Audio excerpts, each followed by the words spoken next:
Welcome back to my YouTube channel Practical Club. In this video, we will learn how to make a perfect lesson plan on the topic base. B.Ed BTC वाले student, please must join this session. आज का हम लोगों का lesson plan number 7 के series में हम topic base के बारे में डील करेंगे।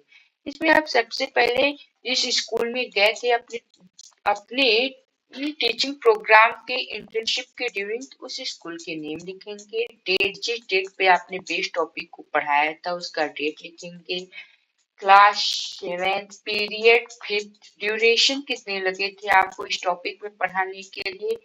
ये 36 मिनट मुझे लगा था। सब्जेक्ट साइंस, सब सब्जेक्ट केमिस्ट्री, टॉपिक बेस आपका जो ड्यूरेशन होता है 40 टू 45 35 टू 45 के बीच में होना चाहिए ड्यूरेशन, क्योंकि एक पीरियड 35 टू 45 का होता है छोटे बच्चों का general AIIMS.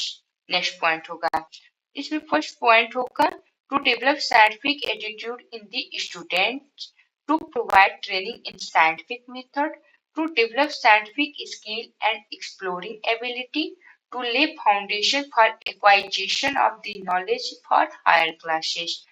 General aims basically science subject से ओरिएंटेड होता है। आप एवरी लेसन प्लान में जनरल एम्स लिख भी सकते हैं, नहीं भी लिख सकते हैं, as you wish. Next point, specific aims. Specific aims जो होता है टॉपिक ओरिएंटेड होता है, टॉपिक के एम्स को फुलफिलमेंट करता है। आज का टॉपिक हमारा बेस है, तो स्पेसिफिक एम्स जो है बेस के ऑब्जेक्ट्स को फुलफिलमेंट करेगा। तो फर्स्ट पॉइंट इसमें होगा students will be able to know about base. Second, students will be able to explain types of base. Third, students will be able to tell about the base present in the substance. Fourth, students will recall the properties of base. Next point, teaching ads. Teaching ads में आप लिखेंगे chalk, duster, pointer, black board, model made of base etc. Next point, previous knowledge. Base topic पढ़ने से पहले students के पास previous knowledge होना चाहिए vegetables का, ग्रीन वेजिटेबल्स का। The students have general knowledge of vegetables and green vegetables. Next point, introduction। ये most important part होता है लेसन प्लान बनाने में। इसको बनाने से पहले मुख्यतः आपको 3 बातों का ध्यान रखना चाहिए। पहला यह है कि इंट्रोडक्शन पार्ट हमेशा आपका जिग-जैग फॉर्मेट में बनना चाहिए। जिग-जैग फॉर्मेट से मीन्स ये है कि आप अगर टीचर ट्रेनिंग जो क्वेश्चन पूछ रहे हैं, स्टूडेंट जो आंसर दे रहे हैं, टीचर ट्रेनिंग नेक्स्ट क्वेश्चन उसी से पूछेंगे। सेकेंड पॉइंट ये है कि आपको इंट्रोडक्शन में मिनिमम 3 क्वेश्चन पूछने हैं। थर्ड पॉइंट ये है कि आप इंट्रोडक्शन में मैक्सिमम 5 क्वेश्चन पूछेंगे, उससे ज्यादा क्वेश्चन नहीं पूछेंगे। नहीं ये नहीं कि 7, 8, 10 क्वेश्चन आप पूछे, आप इंट्रोडक्शन पार्ट को ही लेंदी बना दे। इतना आप स्टूडेंट से टॉपिक बुलवाने में इतना टाइम नहीं लेंगे, नहीं इतना आप क्वेश्चन पूछेंगे। मिनिमम 3 क्वेश्चन, मैक्सिमम 5 क्वेश्चन, और आपको इंट्रोडक्शन पार्ट जिग-जैग फॉर्मेट में बनाना है। अब तक तो आपको ये बातें याद हो गई होंगी आई थिंक, अगर आप मुझसे जुड़े होंगे अभी तक लेसन प्लान बनाते हो। तो इसमें फर्स्ट क्वेश्चन होगा, इंट्रोडक्शन पार्ट बेस्ड ऐसे बनेगा, name of vegetable. Student reply करेंगे tomato, potato, onion, mushroom, pumpkin etc are name of some vegetable. Second question teacher training पूछेंगे, name of some green vegetable. Student reply करेंगे bitter gourd, broccoli, cabbage are example are name of green vegetable. Third, यहाँ पे ARE रहेगा army. What does the taste of bitter gourd like? The taste of bitter gourd is harsh. Fourth question, what causes harshness? Student problematic condition में हो जाएंगे। इसके बाद teacher training अपने topic को अनाउंस करेंगे। Student today we will student today we study about base. Next point होगा teaching learning situation. आप serial number, teaching point, teaching method मैंने इसमें इंक्लूड कर लिया है। आप अगर इन एक में टीचिंग मेथड और टीचिंग पॉइंट लिखना चाहते हैं तो ठीक है, अगर सेपरेट करना चाहते हैं तो टीचिंग मेथड के लिए नेक्स्ट कॉलम बनाएंगे आप यहाँ पे। इसके बाद teacher training activities, student activities, black board work, base. First explanation आप बेस पे दिखाए देंगे कि बेस क्या होता है। According to Arrhenius defined a base H. कौन सा मेथड होगा? लेक्चर मेथड होगा। और स्टूडेंट एक्टिविटीज में क्या होगा? Listen carefully. एक बेस को आप डिफाइन करेंगे, इन्वर्टेड कॉमा में लिखेंगे, एक compound that increases the concentration of hydroxide ion. Hydroxide ion को हम OH आयन भी कहते हैं इन aqueous solution. An ionic compound is one that contains a negative non-metal ion and a positive metal ion is held together by an ionic bond. यहाँ पे base gives hydroxide ion in aqueous solution shocker board पे आप लिखेंगे और TLM में आप ले जाएंगे NaOH कैसे डिजॉल्व हुआ है वाटर में, Na+ ion and OH- ion के रूप में एग्जांपल आप देंगे। तो कौन सा मेथड होगा आपका? लेक्चर कम डेमोन्स्ट्रेशन मेथड होगा। Let us consider about NaCl। Here Na+ ion is positive ion and Cl- ion is negative ion. React with water, form sodium hydroxide ion, that is NaOH ion, which are base. Similarly, litmus hydroxide ion LiOH से represent करेंगे litmus hydroxide ion को, and potassium hydroxide ion को KOH से represent करते हैं chemically. Student activities में understand carefully होगा।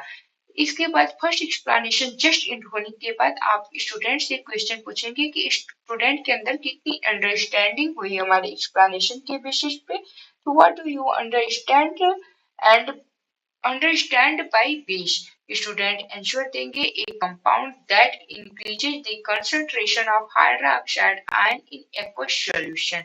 Next आप एक्सप्लेनेशन करेंगे properties of base. Bees have a harsh taste and caustic properties. They frequently have a sleek, soapy feel about them. Student activities में listen carefully होगा। Method कौन सा होगा? Lecture method होगा आपका। Bees are excellent conductors of electricity and have a pH of more than 7। इस point को आप अंडरलाइन कर सकते हैं कि बेस का pH वैल्यू कितना होता है? मोर देन 7 होता है। स्टूडेंट एक्टिविटीज में लिसन केयरफुली होगा और बोर्ड पे यहाँ पे आप लिखेंगे the pH value of base is more than 7। Third properties आप बेस के बारे में बताएंगे। Soap molecules are formed when base combine with oil and Greece.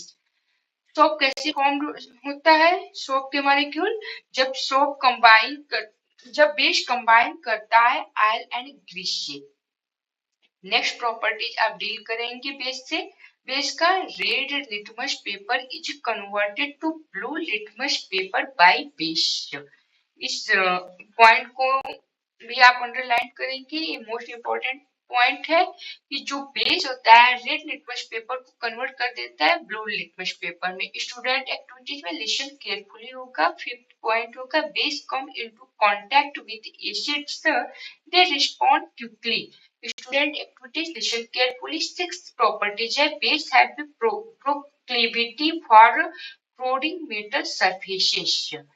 इसके बाद प्रॉपर्टीज आप बताने के बाद आप क्वेश्चन पूछेंगे स्टूडेंट से, does base good conductor of electricity? Student reply करेंगे yes base are good conductor of electricity. Question पूछेंगे तो कौन सा मेथड होगा? क्वेश्चनर मेथड होगा। नेक्स्ट क्वेश्चन आप पूछेंगे what is the test of base? Student reply करेंगे the test of base is harsh. फिर अगेन क्या होगा? क्वेश्चन पूछ रहे हैं तो क्वेश्चन आयर मेथड होगा। इसके बाद आप रिकैप्चुलेशन क्वेश्चन पूछेंगे। रिकैप्चुलेशन क्वेश्चन आपके होल एक्सप्लेनेशन के से रिलेटेड क्वेश्चन हो सकता है। तो इसमें फर्स्ट क्वेश्चन होगा what is the pH value of the base. Second question आप पूछेंगे स्टूडेंट से does base have a proclivity for prodding mental surfaces. Blackboard summary next point होगा ब्लैक बोर्ड समरी में date class period subject sub subject आप लिखेंगे topic base को underline करेंगे। अब इसमें ब्लैक बोर्ड में जो मेन पॉइंट होता है वही लिखा जाता है जैसे कि बेस को आप रिफाइन करेंगे an ionic compound that increases the concentration of hydroxide ion in aqueous solution. Next point आप इम्पोर्टेंट में दिखा देंगे कि base have a hard taste. Third red litmus paper converted to blue. यहाँ पे फोर्थ पॉइंट भी दिखा सकते हैं कि बेस का पीएच वैल्यू होता है मोर देन 7। नेक्स्ट आप होमवर्क देंगे। होमवर्क जो सब बच्चों के लिए सबसे कष्टदायी होता है उसको भी देंगे आप डिफाइन बेस। सेकेंड आप देंगे write the properties of base. Third homework में क्वेश्चन देंगे when base combine with oils and grease what is form. इसके बाद आप सुपरवाइजर से अपनी सिग्नेचर करवाएंगे। यहाँ पे टीचर ट्रेनिंग सिग्नेचर यानी कि आपका सिग्नेचर होगा। इस प्रकार हमारा lesson plan number 7th and होगा। अगर आपको यह वीडियो जरा सी भी पसंद आई होगी आपको हेल्पफुल लगा होगा तो प्लीज इस वीडियो को लाइक करिएगा। चैनल इस प्रकार इस तरह लेसन साइंस के लेसन प्लान के वीडियो से जुड़े रहने के लिए आप चैनल को सब्सक्राइब भी कर सकते हैं और किसी भी वीडियो को आप मिस न करें इसके लिए आप बेल आइकन को प्रेस कर दीजिएगा। और कोई भी क्वेश्चन होगा तो कमेंट बॉक्स में प्लीज क्वेश्चन पूछिएगा। Okay, thank you very